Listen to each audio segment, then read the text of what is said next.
Welcome back to MSI 2018. I'm Medic and I'm joined by Chitan, the winning AD carry from Kaboom eSports. Now, Chitan, I want to ask a little bit about you because you've recently joined the team and now you're your first international event. Do you feel a lot of pressure coming into your final game?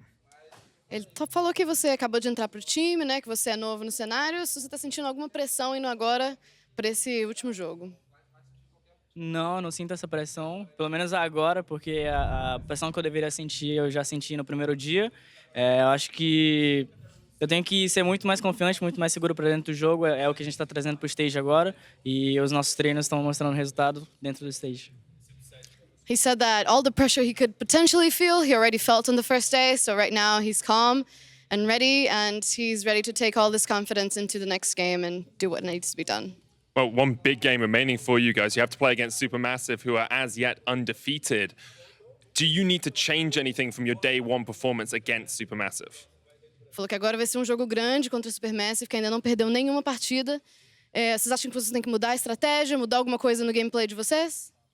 Acho que a gente tem que ser calmo no que a gente está fazendo e muito mais paciente. E contra o Supermassive, inclusive, a gente tem que pensar muito mais sobre o que a gente vai fazer. Porque eles são jogadores que punem bastante os pequenos erros e os mais simples os possíveis. Então, contra eles, eu espero muito que a gente não erre em execução, porque se você erra em execução, para eles é, tipo, inadmissível. Então, é mais ou menos isso que a gente tem que ajeitar contra eles e acho que não fazer aquele desempenho que a gente teve dentro do stage novamente. He says that now they need to be extra patient, to be careful not to make any mistakes, because mistakes against Supermassive have been punished really badly. So that's what they need to do. Play patiently, avoid making any further mistakes, because they already saw how that went last time. Well, good luck in your final game against Supermassive. That's it from us. Back over to you guys. Thank you very much, Medic, and welcome back to the State Farm Analyst Zone for Game 4, Dire Wolves versus Supermassive. First, I do want to talk about that interview with Chitan, for how aggressive he is on the Rift. A very serious and calm interview, very lovely as well, saying, well, we need to take it calm, we need to take it step by step if we want to beat Supermassive. And they just won 2 games in a row, so they must be feeling it. Yeah, very reasonable coming out of him, recognizing that, you know what, we're going up against Supermassive sooner or later. And when we go up against them, we saw what Supermassive can do when you make one mistake. So they recognize that, especially the AD carry there. So I want to see what we actually get when the matchup comes through. Yeah, one of the things that I've noticed from Supermassive, and they kind of play like a team that's not from an emerging region. They play like one of the big regions because they punish mistakes very heavily and they minimize their own. So making a mistake versus them in a neutral game ends up just blowing the game wide open. And that was rightly identified by Chitan. They're saying that they have to be careful. And also, their fate is not in their own hands. Let's take a look at the standings update. As Kaboom, if they want to make it, they need the Dire Wolves to win versus Supermassive. And the Dire Wolves, they also need the Dire Wolves to win versus Supermassive. TLDR, Supermassive has to lose against someone to face a tiebreaker at least, and that is looking like such a difficult task. Yep, especially since Supermassive are just about to go through a gauntlet of a performance right now, going up against both Dire Wolves, then going up against the Kaboom. So I feel like one team slips up, the day is almost over. Yeah, just to be clear, both Dire Wolves and Kaboom have to win. It doesn't matter if the Dire Wolves beat them and then Kaboom doesn't, or the other way around.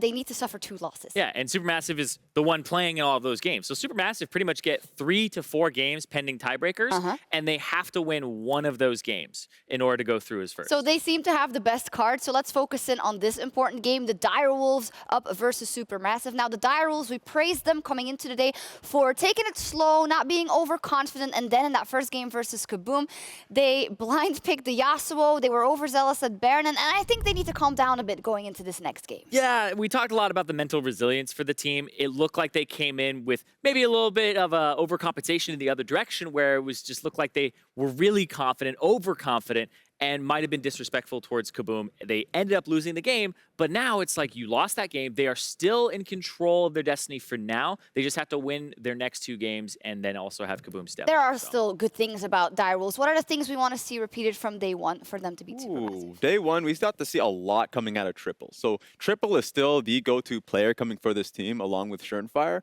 And if we see, I don't really care what pick comes through, if it's the Zoe pick, if it's the LeBlanc pick, it's just something that Triple can essentially thrive with, then wherever that goes, he can go to Chippys, go towards the bottom lane, there's a lot of confidence with the players that they do have. So I just want to see it start with triple. Yeah, they need to dial it back. Oh, Not the okay with that. Yasuo. Yeah. Okay with that. They need to dial it back a little bit. And you guys specifically wanted to take a look at Baron, and especially the discrepancy in how Dire Wolves approached Baron in their game versus Kaboom versus how Supermassive likes to play around Baron. This is going to be incredibly interesting when it hits the 20-minute mark in this game, because these teams, this is the disparity, this is the big difference between them, where we saw what happened right here with Dire Wolves. Their Baron, in a neutral game at 20 minutes, they try to rush it. It's just completely brash. It's not calculated at all. And they lose the game off of this play when it was completely even and they had avenues into it. This was just overconfident. It was too much of a force, and they didn't have to go for that. Up against Supermassive, who Supermassive is the complete opposite. Yep. Very calculated. They choke out Vision and have one of the best Barons that we've seen in the group stage. Well, this was in a game, I just wanted to give the context, where they were actually going pretty even with Pentagram, and they needed this Baron Raz. And they were just focusing on choking Vision throughout, even pushing into blue side jungle. That's why, as you said, Zyrene, this team seems like a major region, just because when they come into it, they are so focused on pushing out these wards. So when it comes down to burning Baron, there are so many layers of wards that you have to pass by for the enemy team to even contest that.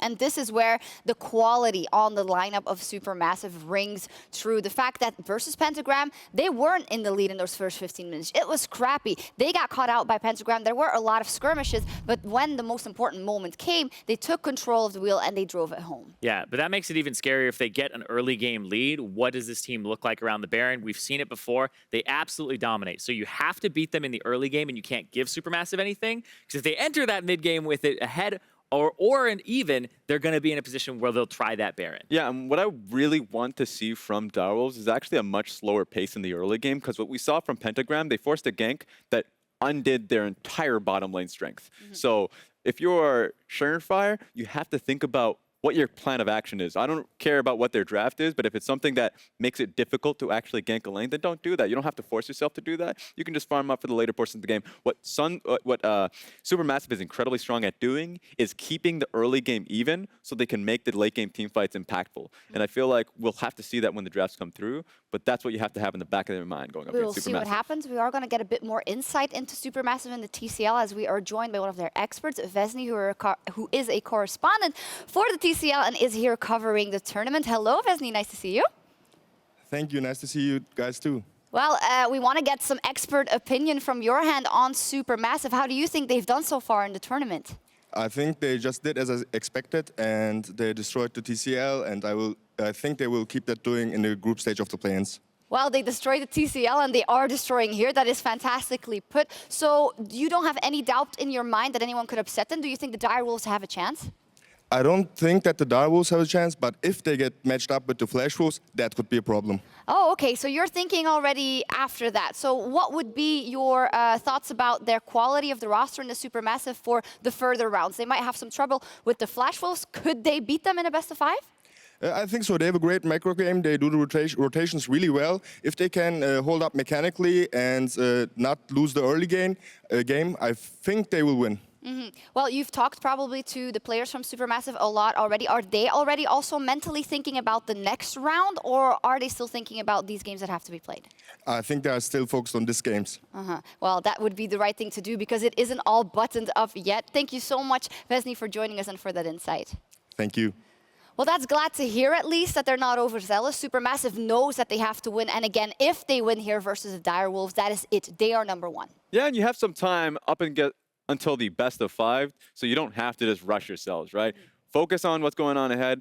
Work on your neutral game. They already have a very strong neutral game, but as long as they make it as perfect as possible, that's great to have on stage if you do come out ahead and if you do clinch your group. Prediction-wise, you said that Supermassive is going to make it, but you said that the Dire Wolves were going to make it, so that means they're going to win this game. How are they going to do it? They're going to do it by just bouncing back. I think they're not going to be as overzealous as they were before. I think GP becomes a really big pick for both these teams. I think it gets banned. Or if you can get it in your own hands, that's just really good for your bottom side of the map. So I think what they need to do is have triple neutralized GBM, play around mid lane, and pivot from there to whichever side is, in a state that you can win the game with from champion select. Well, the heat is on. Do or die for the Wolf Pack to get us into that game floor. Let's send it over to Dracos and Spawn. Thank you, Shocks. I'm Neil Dracos, joined by Jake, Spawn, Tiberi for Game 4, Dire Wolves versus Supermassive. Is the Oceanic Dream still alive? It's still alive. I mean, mathematically, this is all still a possibility. However, after seeing how they came out in that first game against Kaboom, they really do need that big mental reset that we talked about them having on day one. We got to remember that day one happened, or day two for the OPL. They lost game one versus Supermassive. They were able to bounce back and take the next two games. While Supermassive has looked dominant, their game earlier today also wasn't flawless. They did fall behind in the early game. They gave away a pushing lane in the Karma. They also had themselves, a slightly poor matchup with Na going into Gangplank. So I think if you can attack the laning phase, you can open something up here. And we'll see if the draft sets up Dire Wolves to do so, as we already are. 5 bans in. Thresh taken away from SnowFlower. Skarner Rise, a bit more standard meta power. Kha'Zix and Kai'Sa, standard as well. And I can nearly guarantee that these two teams are the most prepared for each other today, because Supermassive would have come in and said, we only have to beat the Dire Wolves. We knock them down, no one else can catch us, and we'll be absolutely fine. And the Dire Wolves would have been thinking, the other two games, we have them on ice. We got to take it to Supermassive. So I am not surprised to see these bans come through relatively quickly, although Supermassive do kind of draw out that last one, debating whether they do go for the Camille. And they did in the end, and that leaves open Rakan, which is kind of the standard powerhouse that we've seen across this tournament meta, right? Rakan has been so good in just about every game that's been played. Even when it's been on a losing team, it's looked powerful. And I am so excited for this. And for the opposite reason people would think, because I finally am going to see Rakan go up against a powerhouse bottom lane in Zeitnot and SnowFlower, and I expect it to get punished by something, like a Leona, like a Morgana. They're already looking towards a Caitlyn Dracos. This could be bad for our feathered friend in the bottom lane.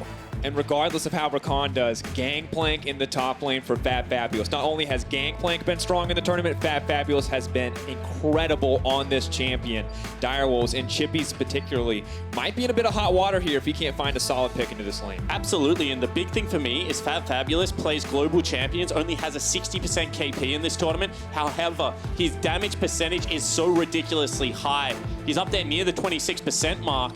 For relativeness, GBM only does 21% of his team damage because this guy is an absolute powerhouse, and you got to remember that's with 2 Shen games. So incredible to see. Even in the Shen game, it felt like he was having that carry-style impact, zoning people out of fights, being a relevant threat. And Chippys, once again, going for the Irelia. I feel like this is going to be a difficult matchup. Yeah, absolutely. It will be a carry versus carry, but I think this is more in Chippy's wheelhouse. He doesn't like playing tanks. He likes the volatility of the matchup. And what I'm happy with the Dire Wolves is this is something they did a lot during the OPL regular season. Pick your solo lanes. Do not let them get banned out. King and Cupcake, they play very deep champion pools. They generally play utility. Get your carries locked in, and then try and put in that work early to set them up for success. And of course, now as we see the bottom lane coming together for TCL, the Morgana combined with the Caitlyn, it has been a powerhouse in playoffs. It was an answer to the Xayah Rakan shown in both NA and EU. Xayah now banned away as well, so King, a lot of those power picks being taken away from him. Yeah, he wants to play Varus anyway, most likely. Also plays a mean Ezreal. He does play some cheesy things as well when he gets the situation to be able to do so, like Vayne, but I don't expect to see that today. Hitting on the Morgana Kate lane, both the AD carry and the support in this situation outrange so significantly. If you put the 3 points into the E of the Black Shield for Morgana, nullifies so much of that aggression, and Kate can start marching forward, mowing down lanes, and really starting to put pressure on turrets. But that means Stomaged also has to run a jungler that can have some proximity to bottom lane. Because what you have to remember is there's only one Black Shield.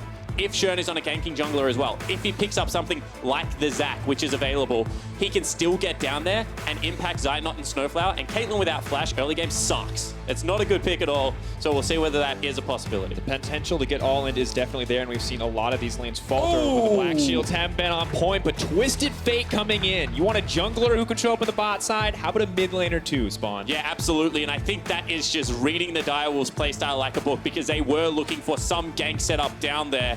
And I think TF does nullify some of that. However, in saying that, he does take a little bit to get rolling at the moment. He'll probably go towards a Catalyst Protector for a Rod of Ages or something along those lines. GBM, a historic TF player. But in saying that, in the OPL, there are lots of TF players actually that still run around the server. So certainly a pick that Triple would be very familiar with. And the question is, what has he got up his sleeve to counterpick this or to set his team now up for success? The Vlad already locked in. Will that get committed to the mid lane as an okay matchup, or will they pick something else? Yeah, absolutely. I mean, we have seen what we're looking for. Well, the other thing is we have seen Irelia in solo queue at least a little bit flirt with that mid lane position.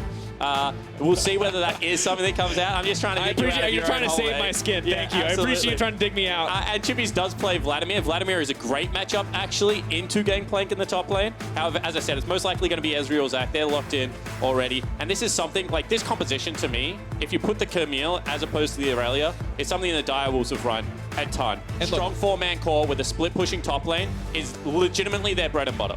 And we've seen as well how good Shernfire can be on the Zac when he gets going, how he can set his lanes up for success. But now we look at the opposite side. Supermassive getting their hands on that Trundle. I think one of the unsung power picks of this tournament in the jungle. Shernfire may just struggle early on. And I don't think it's unsung. I just think it's one of those like linear, and I say this in the nicest way, slightly boring thematic champions, because a lot of what his kit is the pillar and the ultimate. I mean, his W and his Q outside of early game may as well not exist as the team fights occur.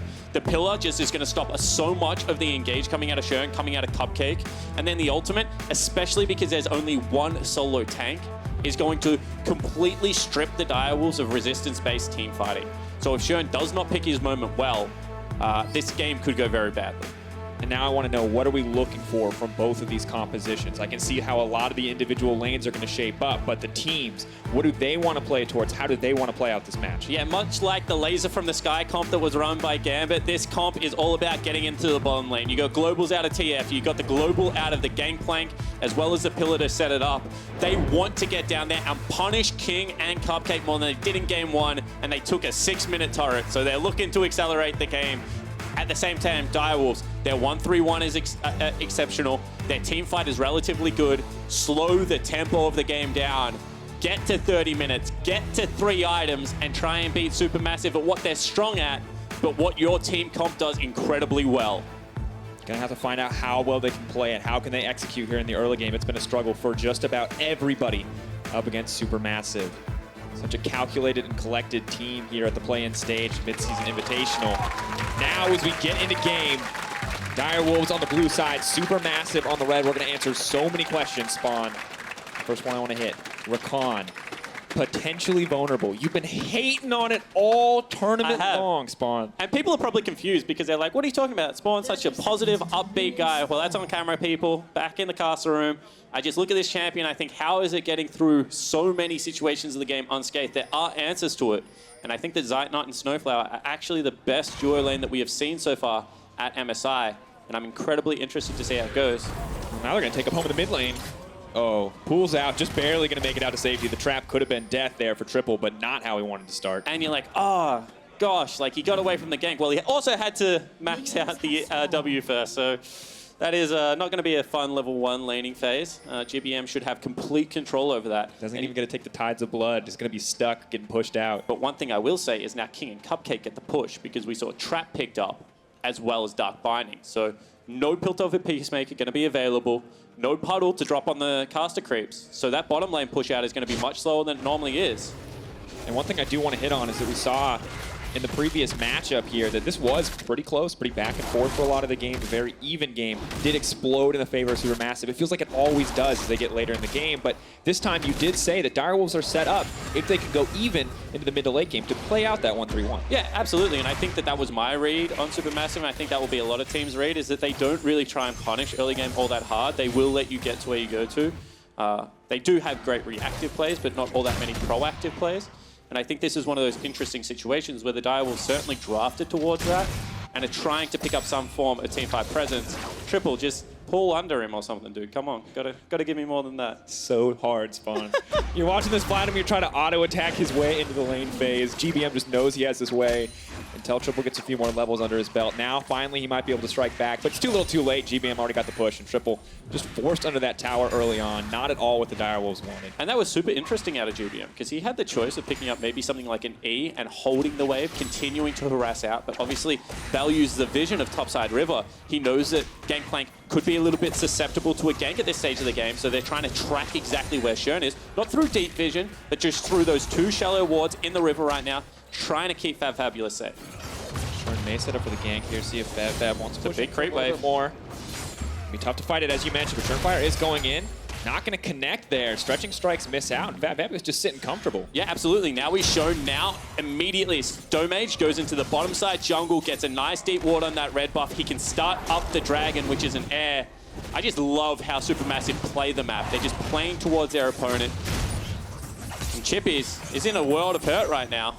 This is not at all what they wanted, and of course, in the meantime, Stomaged going to get the Cloud Drake free, uncontested, as they know the jungler is topside. And Spawn, we've been talking a lot about Gangplank and how strong this pick has been over the course of the tournament, and I think we were a little concerned. Rakan got locked in, traded for it, and already things are looking a little bit rough. fabFabulous is so comfortable in that laning phase, and with GP being an absolute terror, it's a pretty uncomfortable experience. Oh, he's actually going to pick up Oh my god, first blood.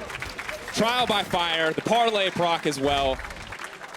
I couldn't have asked for a better moment to tell you that GP's a strong champion. Absolutely, and the thing about GP, since people started going back towards the Grasp of Undying, is a strong laner. If you can force him back before Sheen, and you can pick yourself up maybe another Doran's Blade something, although Shern looking mid lane. Well thought, Stretching Strike comes in. Gold card gonna be already a moment, does fall off, but Flash out will take him to safety immediately. The engage comes in, but that's the kind of punishment you were talking about. And I promise you that this will be the beginning of an E max, at least for a couple of points from SnowFlower, because you can see straight away he's just reading the play. He knows when Cupcake wants to go aggressive. He backs off, gives the Dark Shield to Zeitnot, and he turns around and returns actually more damage. We can take a look at this one more time, but Chippys. Yeah, was looking for the stun so he could secure himself those creeps, and then immediately Trial by Fire comes back up. This is just going to be a grass puller into a flash Q. Ah, actually, it was a flash auto. There we go. So Chippys. procs Trial by Fire, resets Trial by Fire, waits for the bone plating to fall off too. So just everything that could have gone wrong for Chippys there went wrong. Yeah, absolutely. And I think that that's one of those situations where maybe an Oceanic top laner wouldn't have punished Chippys as hard. So he thinks, you know what, I can get these 3 creeps, I'll get myself a free reset. In reality, he just needs to go back. This is just getting ugly everywhere, Dracos. I'm starting to want to close my eyes a little bit It's and play grim. out a different game of League of Legends. Dire Wolves aren't out yet, but you can already see a 10 CS difference on the bottom side. Ezreal not even set up to catch a wave here. Luckily has Klepto. Maybe he can balance out a little bit, but GBM already starting to look for those roams, ready to lay down that vision. I think he was actually just checking whether Rift Scuttle had been picked up, because he needs to know first ultimate, which he's about to get. Am I going top? Am I going bottom? Well, my bottom lane is pushing a little bit too hard for me to have impact right now. Let's see, maybe we can keep Chippy's Irelia down a little bit. Oh, Rift Scuttle is there. We're not going to have an immediate level 6. Or maybe something fancy happens where he recalls, comes out of base, and tries to attack that top lane. I want to see, where does it go? What is the map movement going to look like for Supermassive? We talked about a lot relying on the early game, potentially playing around the bottom side of the map, but both bottom and top are going so well already. Now mid lane, interestingly, GBM suffering a little bit in CS here in the Twisted Fate versus Vladimir match, even after the pool start, but Chippys overstaying his welcome. Here comes the Twisted Fate. Not a whole lot of ways out of this. Nope. Taken down in the end. 2 kills over to Supermassive, and so far, it's just clinical. Yeah, absolutely, and the big thing for me is that they're going towards fabFabulous's lane right now, and Shern actually might be in some trouble here as well. Fighting back and forth. Smite down. Stomaged working through Shernfire's health bar pretty nicely. Shernfire looking for a few more cooldowns, walking away. Gangplank ulti comes out as well, but will make it to safety. Does at least get that cooldown out of the way. Yeah, absolutely, and this looks like they want to go for this fight. Misses the Tides of Blood. Triple. Playing with fire here a little bit does. Managed to throw down the Ignite, the heal up coming through. Gets 1. fabFabulous debating on the pursuit here. Just use that movement speed to make it out to safety, so at least a pick back on the side of the Dire Wolves. Absolutely, and if there is a champion that can solo run over a game, especially when there's not all that many tanky people, it is going to be the Vladimir. Got to remember that we've seen this champion a couple of times already. Is going to be going for the Shirelia's rush. Actually, they go aggressive bottom. Get out the black shield, but once again, just landing onto King. Cannot make it out to safety. This is just brutal. SnowFlower is just a sniper on the bottom side, and King cannot catch a break. Yeah, and if SnowFlower had picked himself up that Ignite for the laning phase pressure, that probably would have been a kill. This is just so nicely played. And Chippys, he kind of faked that he had warded. But then Stomaged ran past and was like, well, he's not backing it off, so he obviously did not. Immediately Twisted Fate ult comes out. He does it from the top side, because he knows there's no vision there. Very nicely played from everyone. And I mean, this is just Stomaged thinking, without a top laner, we can get aggressive. But meanwhile, bottom lane. Already, you're going to see the Zac ultimate come in. Quick flash out from Stomaged is going to back off. Shernfire protecting his jungle for now. Despite the aggression Stomaged laid down earlier on and the assist, actually an XP advantage for Shernfire, the level 6. Very important in forcing out that flash, but still you can see King and Cupcake playing scared, because this is a Caitlyn classic spawn. Look at the health on that tower. Yeah, absolutely. I mean, they've continually pushed in. This is why I said it's not necessarily about killing them. They're going to look to countergate it, and they go one more time. Just dodge out on the dark bonding. That could have been death for Cupcake. Instead, they're just going to focus down the tower, but Stomaged may have overstayed his welcome. He wants it so bad, he's not going to get it. Tower stays alive for now. One more auto would seal the deal. So they're not in the position to follow up, and now Zeitnot hungry for a kill. Also maybe overstaying. Needs to make his way out. Wants to get one on the Shernfire. The passive is down. Is this just going to be everything lost from the Dire Wolves in the end? The trap there as well. But when the reset does come out, they manage to get him. King could be next on the menu. One binding is all it would take.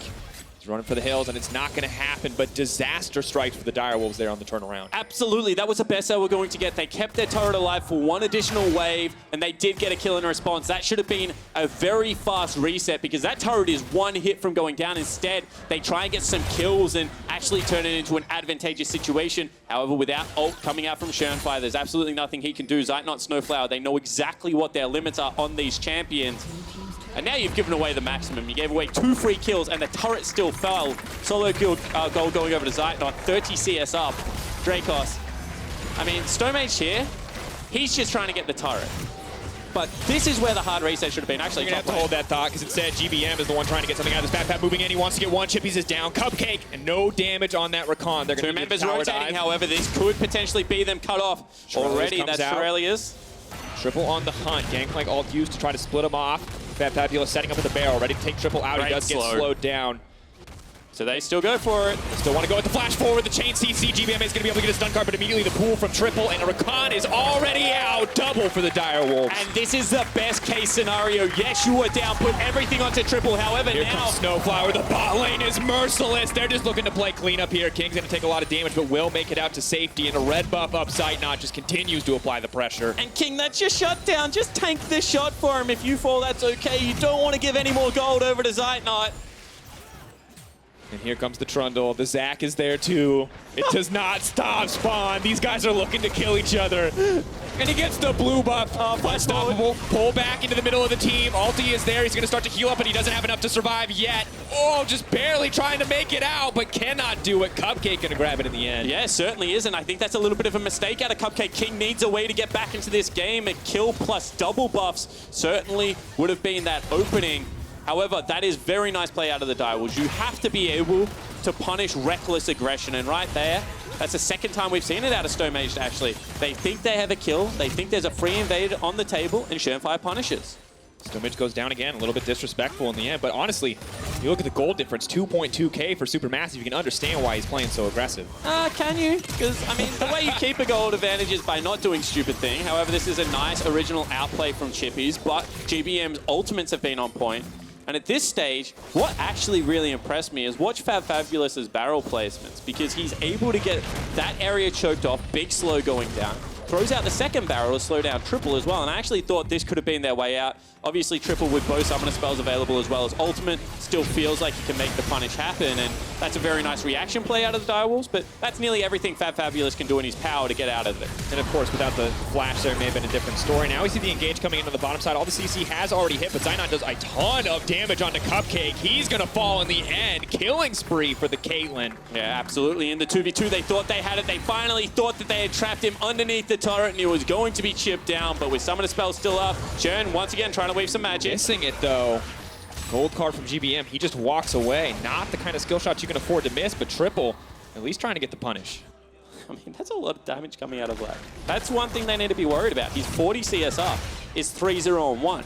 The map is falling around him. I mean, that is the last bastion of hope for all of Oceania right now. Triple in the mid lane, because you can see everything else is a little bit of a struggle. Chippys does miss the ultimate there. Gonna try to block what damage he can with the Defiant Dance, but that's just grim. fabFabulous takes it down. Not a lot to say about that one. And as we check in on the rest of the map, Stomaged, has he gotten over aggressive again? We're gonna have to find out. Does get knocked up.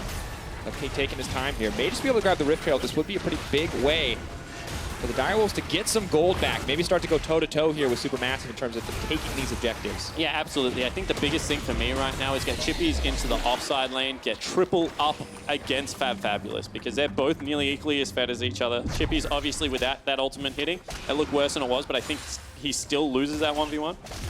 And your Joy lane probably needs to go mid regardless. So the redeploy has been slightly late from the Dire Wolves. They're 4,000 gold in a hole. And it is starting to look pretty rough. And you can see in the CS alone how big of a hole it is. Triple trying to dig them out as best he can. You already mentioned that. But earlier, when we were in the draft, you talked about Supermassive, hey, early game leads, playing around bot side. They've kind of been playing everywhere so far. But you told me even game for Dire Wolves, looking for that 1-3-1. Is this plan alive at all? Is there any way to salvage it at this point in the game? Or do they have to adjust on the die? Yeah, they really need to adjust. What it needs to become about, because there's a Caitlyn on the other end, they're going to lose turrets. It's about losing the minimum at every time and trying to trade cross map.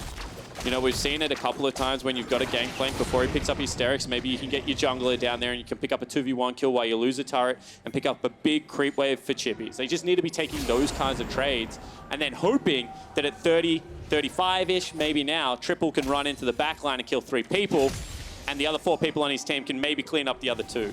I feel like the more specific you make the scenario, the more clear it is that they're running out of options. That said, Shernfire wasn't for the vision, may have been able to find an opportunity there. But the of course, funny thing is that Vladimir is the one champion that I still think can do that. Because if you get the full combo off with the ultimate, it's not going to take all that much to get through GBM, to get through Zeitnot. This is not an AD carrier that's going to be building a Hex Trick or something like that. And there is still hope. Finding connects on the Triple, trying to hold the pool for now. Cupcake trying to make his way out, but taking a lot of damage in the process. Triple, a lot of patience there. Stomaged not going to commit the pillar to try to take him out. Yeah, he knew without the Ignite being on the enemy teams, they're not going to be able to take him down at this stage of the game. He's got the ultimate available, he's got the flash, as well as the pool still up, as you mentioned. So I like the fact that Supermassive actually didn't expend anything. Teleport going to come back in, they're trying to save this turret. Comes the Zac, what's he going to accomplish on the backside? Looking to knock up at least one member, pulling it back. The Morgana has been chained, CC will be pulled back under the tower. There's Triple going to look to pick up the kill, but it goes over to King in the end. AD carry has been locked down. Zeitnot run for his life. Caught between 3 members of the Dire Wolves, and that's the shutdown the Wolves needed. And this is exactly what I said. The one member that can get into the backline and wreak havoc is going to be Triple. Well, Stomaged was too late on that pillar. fabFabulous looking for this kill. Oh, good use of the auto attack to deny the barrel. fabFabulous still firing back here, not going to give up quite so easily. Big level advantage for that GP. I do want to point out that he's also 1v3 right now, and he seems to be winning, which is a little bit alarming. And whilst I say that Vladimir can certainly take out a backline, Gangplank can do it without even putting himself relatively anywhere near it. But this is what I was talking about. If the pillar is right there, it's going to stop Shern's access to both of the carries. However, it isn't. Stomaged feels like he has to turn around and save this, and that means that Zeitnot continues to try and walk forward. Does unfortunately fall down, but that was a maximum that Dire Wolves could have taken right there. Supermassive have been so diligent about the vision to deny those creative entrances from Zac, but they missed one, and Dire Wolves capitalized. Of course, Stomaged always in the right place, but has been a few executional errors in this game. Yeah, and that's the only thing. That's what you got to tidy up. He's actually gone over-aggressive a couple of times, so not necessarily playing what his team wants to play. Get out of the jungle, get into lane, and make sure your pillars are on point. As I said, Zac's not the most Trundle's not the most entertaining champion to play, but when you play him perfectly, can deny all of the aggression that will come out of Dire Wolves. That's what he needs to start doing. We'll see as we move forward what the options are for him. 3K gold deficit for the Dire Wolves. A little bit less than it used to be, but of course double clouds backing up Supermassive now. You're such a negative man. How about a 3K gold advantage for Supermassive? How about we frame it that way? Is this positive? Nice. One guy in the audience shouted no, for those who couldn't hear at home. And that's the third vote that we need. We go negative this time. Tiebreaker, all right. Of course. Tower going to go down to the mid lane. The chain CC, no. King, no chance to make his way out. Shernfire unstoppable, or he surely would have gone down as well. But the shutdown onto King, getting the killing spree just to give the gold away to fabFabulous in the end. Grim for the Dire Wolves, but almost a 5K gold lead for Supermassive now. Absolutely, and they're going to not stop right now. You can see 1-3-1 is still happening for the Dire Wolves. Rift Herald top lane, that's a 6-man, as well as Chippy's bottom lane. Potentially Shern going to look for this one. Trundle's not here. We know that he's in the area. Cupcake looking for the knockup. Black Shield has now been used. It's a small window of opportunity, but Shern can look for it. However, the vision is there this time. Not going to get caught off guard on the side of Supermassive. And fabFabulous just goes back to farming in the side lane. However, in saying that, fabFabulous just got 3 creeps and 2 camps were taken for the Trundle. They 100% could have got that tier 2 if they had kept 5 members mid lane.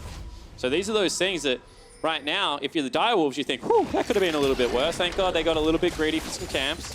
Shern doesn't really need levels anymore. He just needs to be able to hit the engage. Triple actually is top lane. GBM. Not a lot of defensive tools in TF Kit. No mana as well. There should be a kill going down, but Stomaged is there, and they're going to burn the TP to make sure this does not happen. Starting to burn, starting to run. GBM with the gold card as fast as he can on that Cloud Drake. The flash forward is locked up for now. Gonna look for the Crimson Rush. Wants a little bit more healing from Triple. Can he make it out to safety? It's a good amount, but I don't think it's going to be enough. They're trying to cut him down. They are gonna get him in the end. One shot from the pistol does it. Shern dies on the backside, and Supermassive get everything they want in the turn. And you can see King's being caught off as well. They probably could have committed for him as well. Maybe burn a flash, but this is what happens when you try and chase a loss. And another binding. Connecting immediately. Can he make his way out of this one? I don't think he's got the options. He's trying. The CC is still there. Zeitnot one more auto. Does he get it in the end? SnowFlower.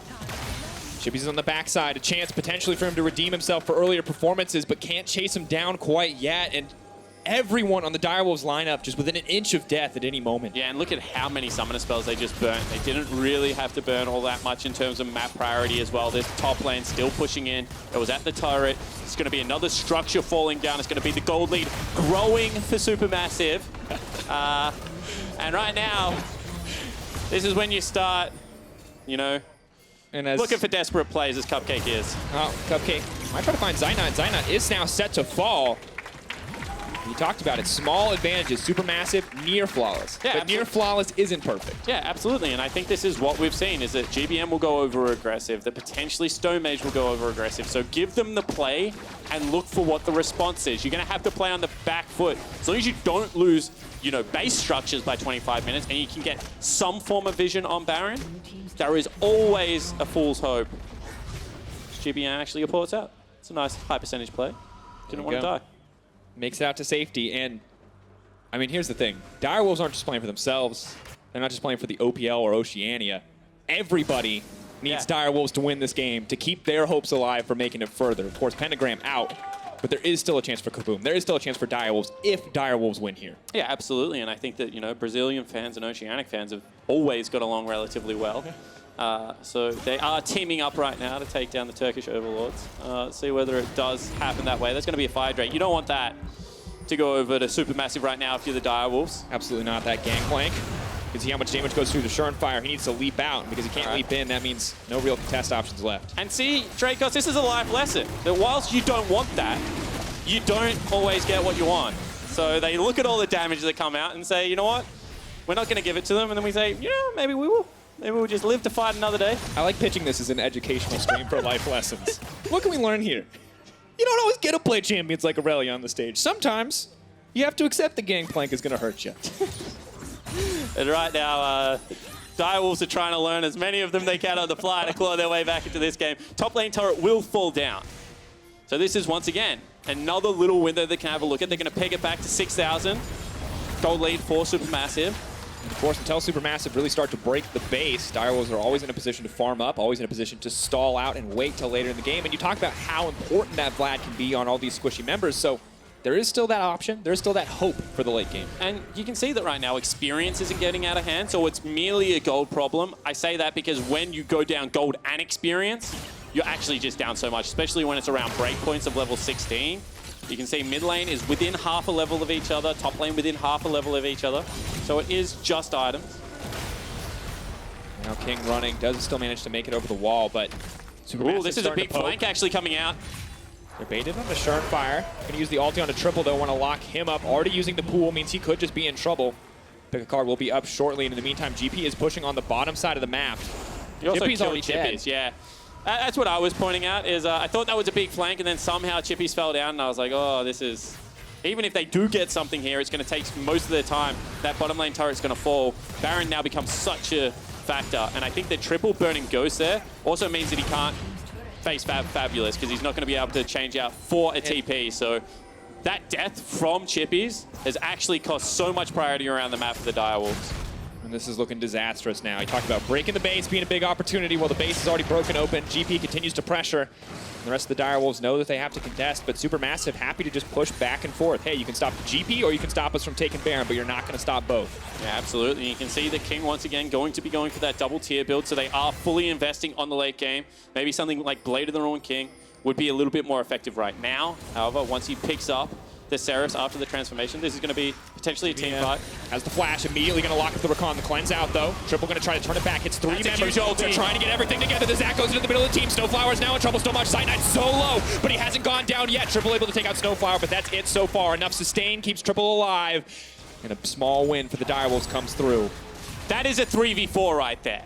That is how strong Triple is at this stage of the game. If the CC hits, he will be able to take them down. Cupcake gonna lock up one more. Triple 5 to 41. Zeitnot, but he's not gonna get it. Stomaged firing back with the kill. Chippys a chance for redemption, but here comes fabFabulous. There's the CC. He cannot block enough. A dance of defiance, but a death in the end as the double drops. And I just don't get it. They had the win there. They had picked up the kill. They had forced fabFabulous off the split push. They could have lived to fight another day. They could have scaled up with their comp, but they get greedy again, Dracos. They make that mistake, and that will give over Baron. Disastrous for the team. Already an open inhibitor on the bottom side. Baron to fall as well. 3 Drakes. Supermassive putting on a masterclass. The last desperate attempt to steal as the ultimate comes out from King. And now there is a timer on the game because you've got a superior split pusher. Actually, GBM just going to pick up King. There you go. Bye-bye AD carry. Bye-bye last little hope of wave clear. 40 seconds on that death timer. It is Triple, the sole source to stop these Baron creeps. So that kill actually gives over nothing because they were going to recall and shop anyway. They just shop with a little bit extra money. So this is what I was talking about. They have already picked up the kill. They've forced the GP to go back. They don't hit Zeitnot in that CC, so he just turns around, gets all the CC out from GBM and does the damage in response. I feel like that was one of those situations where, once again, they got greedy. They misread the play.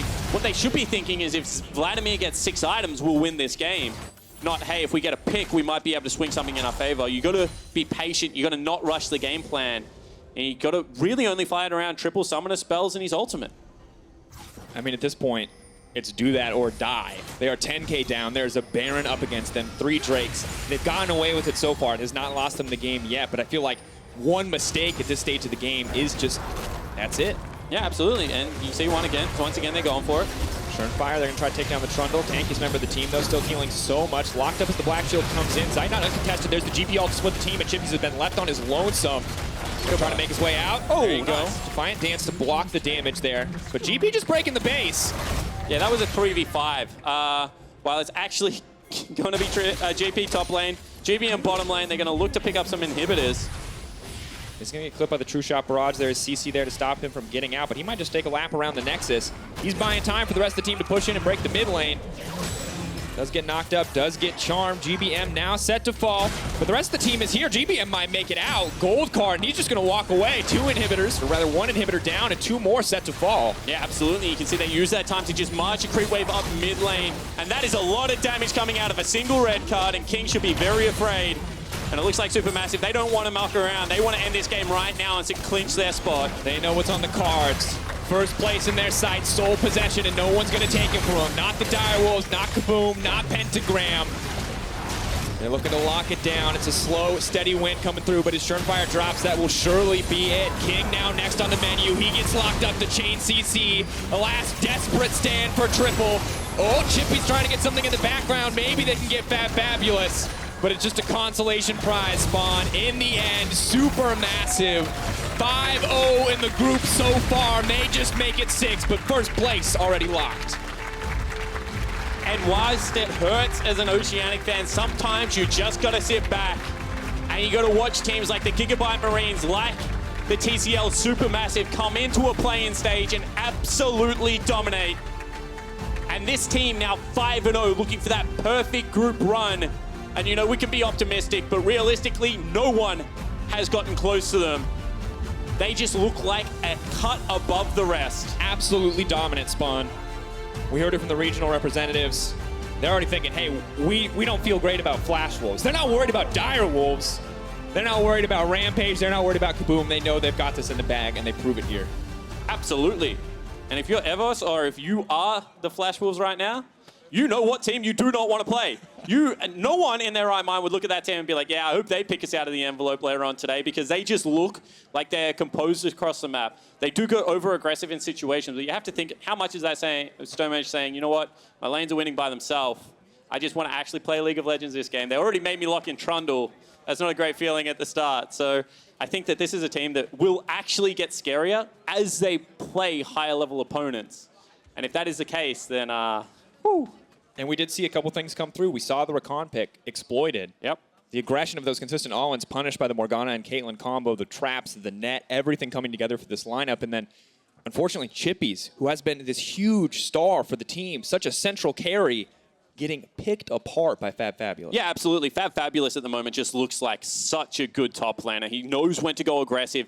He knows when he's going to sit there, and he's going to actually just wait to scale up, or when he needs to play that protection role in the Shen. I mean, he just does everything so well. And the scary thing is he can carry when his team needs to, but he also is happy to take that backseat. Yeah, truly terrifying. Well, to hear more on how Supermassive secured their spot in the play-in knockouts, let's send it over to the analysts. Thank you very much, Dracos. And as Spawn said there, we just have to echo it. When a team is playing so well and when a team is dominating, you can do nothing but bow for their performance. And it's unfortunate that other teams get knocked out, but Supermassive deserves every bit of it. Let's take a look at the standings for closure. It does mean officially now that Kaboom eSports, the Dire Wolves, and Pentagram are all out of contention for that #1 spot. And we will for sure be seeing Supermassive in a best-of-5. In a very or Flash Wolves. dominant fashion as well. The fact that Supermassive came into the tournament heads held high, and teams did skirmish. They were trying their hardest. They had some really close games, but at the end of the day, Supermassive, when they get to the later portions of the game, they are just too clean. Yeah, what I've really been liking about Supermassive as well is they're a bottom lane focused team, but their solo laners are used to help the bottom lane constantly, and it's not even just a team that will like allow their top laner to be like, oh, you're on an island, by the way, we're just going to make it so it's not interactive up here. And then the 4 other people or 3 other people actually do a lot of the heavy lifting. fabFabulous is getting involved, and so the entire map wins for them. And if somebody like GBM wins, then he can go to either lane. And so they have a really good kind of formula that I like to see in League of Legends, where one winning lane will create 2, and then you can just snowball the map. And that is why they are so destructive and have been. I want to take a look at the specifics of this game. Dire Wolves came into this. It was do or die for them. They had to win. So, analysts, what did you guys think of the tools that they gave themselves, of the composition up versus Supermassive? I talked about GP right before the game, and I thought it was going to be banned away or picked very, very early on. I didn't think that it would go over to Supermassive that early and that they would prioritize something else. So it threw me for a loop, and it definitely threw the Dire Wolves for a loop, because I thought that was a champion that you really had to pay attention to and think it was going to be destructive. Yeah, and the Irelia pick into it, a lot of it comes down to the fact that Irelia does have a hard time versus that matchup just because of the range with the Q and the barrel setup as well. I think it's interesting because I wanted to see a little bit more of the 2v2 going topside, but obviously Shernfire's hands were a little bit more tied in the bottom side of the map, which is where my focus comes down to. I was also going to say, like, you don't gank the losing lane like that, too, because I think Chippys kind of threw it away real early as well. Yeah, that was a little bit rough as we look at it. I know, like, Spawn made a mention of it. You just don't get punished like this in the OPL region. So he got punished hard. We were talking about how fabFabulous is a super strong player and has taken this team as a role play. He goes up against this team, and it's not just fabFabulous who's out against them, but it's also the Twisted Fate that was helping.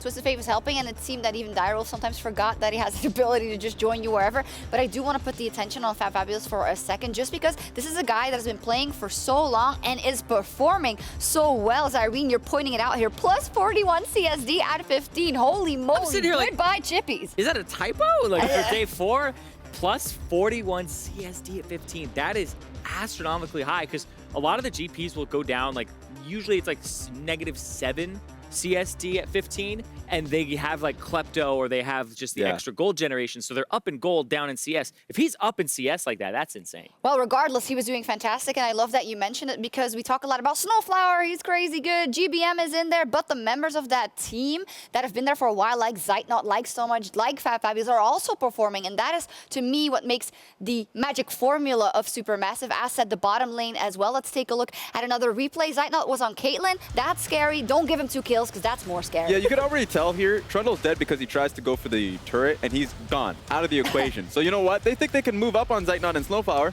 Not the case. In fact, if King moved in a little bit closer, SnowFlower is going to get him too. So it looks so strong. I know King on the desk said that you just turn off the nameplates. It seems like you're going up against the Korean bottom lane, and that's how succinct there. That's how close they are. Zeitnot and SnowFlower just moving in. I was sitting there like, yeah, SnowFlower is Korean, by the way. That's true. There's only one person in there. Only one person that's referring to.